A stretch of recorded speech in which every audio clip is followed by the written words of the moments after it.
તો મારા ભાઈ, તમારા પાર્ટનરને તમે કોઈ બીજા સાથે પકડો ને, મતલબ તમારા પાર્ટનરે તમને ચીટ કર્યું હોય ને, વોટ્સઅપ, ઇન્સ્ટા, બીજા ગમે એના પર કોઈના જોડે તમે વાત કરતા પકડી હોય ને, તો મારા ભાઈ એ તમારી જોડે માફી માંગશે કે પ્લીઝ મને માફ કરી દો, મારાથી ભૂલ થઈ ગઈ, હું બીજી વાર આવી ભૂલ નહીં કરું.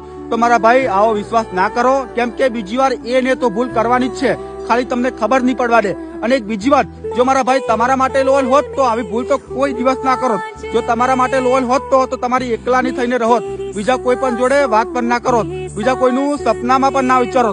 કેમ કે જે છોકરી આપણા માટે લોયલ હોય છે ને, એ કોઈ દિવસ આપણને દગો ના કરે. અને મારા ભાઈ, હું તો એટલા માટે કહું છું, એને બીજી વાર મોકો ના આપો.